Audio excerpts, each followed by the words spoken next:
Government officials now have 14 days to respond to e-hailing drivers. That's after they went on a 3-day strike demanding the regulation of their industry, among other demands as well. The drivers submitting a memorandum of demands to the Trade and Industry Department, the Presidency and Gauteng transport officials. Joining us now to unpack the way forward is the e-hailing driver spokesperson, Vhatuka Mbelengwa, and via our video link this morning is Satawu Deputy Secretary General Anele, Kiet. To both of our guests, thanks very much indeed for your time. I'll begin in studio with you, Vhatuka. Are you feeling optimistic over what the past 3 days has been able to achieve? We certainly are feeling optimistic. We are reaffirmed by the support of Satawu coming out to say, look, we're going to stand with the e-hailing community. But I think society at large has as well voiced itself on social media, giving us support. And I think really this reaffirms that, you know, within this disruption, embedded in this what's called a fourth industrial revolution, is really a societal revolution. And we're coming together to then say to government, let's take a stand to serve our own nation first. Did we hear from Jacob Mamabolo over these past 3 years? Did you? No, we haven't had positive feedback from Jacob Mamabolo. In fact, we're not even clear what his official position is. You know, we're not sure if he has a vision that he's pursuant of within the e-hailing sector and how it should impact the province of Gauteng. But look, we are putting pressure on him to really begin to take a stand. We did state that we need him to stand with us. And, you know, should e-hailing organizations, Bolt, Uber, want to then intimidate his office with legal action, we're ready to take to the streets in protest and mobilize industry and society in his defense. But he must be clear in taking a stand for us. Yeah. Let's bring in Satawu now. Anele, the e-hailing drivers saying that they are bolstered by the support of Satawu. What's your take on what needs to change in the sector? No, what we stand for as Satawu is that we protect the right of the workers, and when we look on these workers, yes, there's a claim that they are co-owners, but if you look on how they get their income, then clearly it tells you that they fall within the definition of a worker. Therefore, as a union, we have a right to protect them. At this point in time, we will work hand in hand with them to make sure that that right is protected, and we will engage government. We will work on a program with them to make sure that government attends to their challenges. I don't know about you, Anele, but there is certainly a sense that there's very political will on the part of government to go up against these e-hailing platforms. What's your sense of that? No, look, these promises have been there before. Ours is to make sure that we work hand in hand with the workers to make sure that at this point in time, government does commit in making sure that they address these issues. Yeah.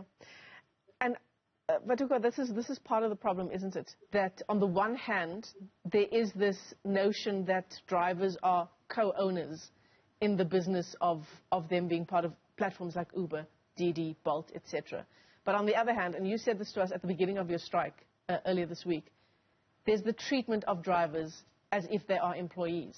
I think predominantly we're dealing with a situation of an undefined relationship, exactly, right? Or a position of convenience taken by app companies, right? And this is why I went to the DTIC to say, what are these organizations? Are they app companies? Are they tech providers? Are they transport providers? So we can build a framework in which we can hold them accountable within. You know, we can't in one moment... So at the moment, there's no framework? There's no framework. It's a free-for-all, you know, it's ungovernable. And there really isn't political will to change it, you know. And, you know, in our meetings with MEC, we found that they express more of a concern of legal action from app companies as vis-a-vis, you know, the consequences of society, you know. And I think we can't overlook that, or we can't be limited by legal action when we are finding such levels of exploitation within society. We need to take a firm position. Let's go back to the beginning so that our viewers get a sense of the challenges that drivers face in the sector. What are the big sticking points and the reason really behind the strike over the past 3 days? We're talking big picture in terms of the need for regulation and a framework in the industry. But what's the daily life of a driver? All right, let me put it to you in this context, right? What we hope a regulation can bring to the daily life of a driver is you look at pricing, which is a big issue. And we're saying we need a joint decision-making platform so we can then establish proper pricing together, because ultimately these are our assets. It is our labor that is being sold. And app companies refer to us as partners, but there isn't a joint decision-making platform reflective of a partnership. As a driver, safety is becoming such a concern, not only for the driver perspective, but for riders and society at large. And we're saying, let regulation enforce that, the technology be built to bring about that safety. It can be done, it's possible. There just isn't will from the app companies to do so.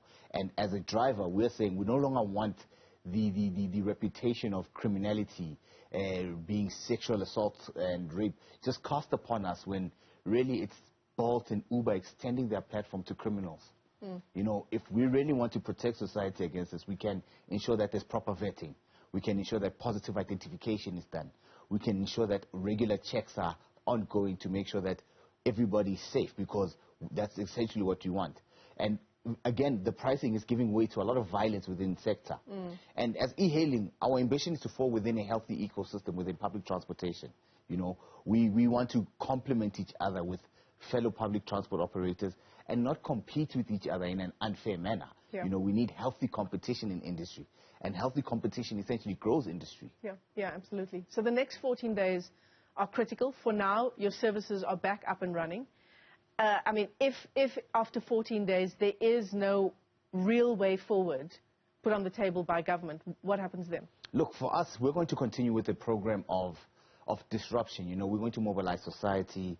We're going to put together some petitions. We want to educate society to say, look, we all need to get behind this cause, because the lessons learned here can protect and prevent against further exploitation as tech disruptions make their way across many industries. You know, it's not an e-hailing problem, it's a societal problem, and we want to continue to engage society. We're not going to be naive and depend on government, because government lets us down far too often. We're not going to be dependent on the promises of the president who said the fourth industrial revolution is going to bring us new opportunities. But essentially, it's brought us a nightmare. And his office, instead of taking accountability for that, has directed us to the Department of Transportation, which has not responded to any of our memorandums, and has directed us to the DTIC, who let these organizations into the country, and they are not, you know, forthcoming with some sort of framework, you know. And there's no accountability. There's no accountability. In terms of them operating. There's no, and this is why we want a framework, because there must be accountability, you know, and it must be, there should be shared responsibility, there should be shared growth, there should be shared profit across this sector. And we as drivers are ready to be accountable. Anele, these 14 days that the drivers have given government to now come forward with some kind of way forward, would Satawu be involved in the discussions that take place between now and then? Definitely would be involved. We have agreed with the representatives of these workers that we will continue to have a working relationship. We will sit down, plan for the discussions that will continue between workers and government. We will make it a point that we rally behind these workers, because their rights are important to us. Just a final word from you, Vhatuka. No word from MEC, Transport MEC in Gauteng, Jacob Mamabolo. That must be disappointing. You know, Mr. Mamabolo is just, you know, adamant on trying to facilitate mediation, but mediation failed. Uber and Bolt did not show any goodwill in the first round of mediation. And still no word from those platforms? And no word from them, right? So we don't see the value in mediating. What we're saying is that we're ready to give you all the information and insight and research that we have within our possession, from a lived experience, from engaging on a global platform, from speaking on critical platforms like international organizations, International Labour Organization, and other key institutions that are supporting us, to say, to give him all the resources he needs to be able to take a decision that will be reflective of a MEC that wants to serve the public transportation sector of South Africa and not these global organizations. Is there international best practice on this issue?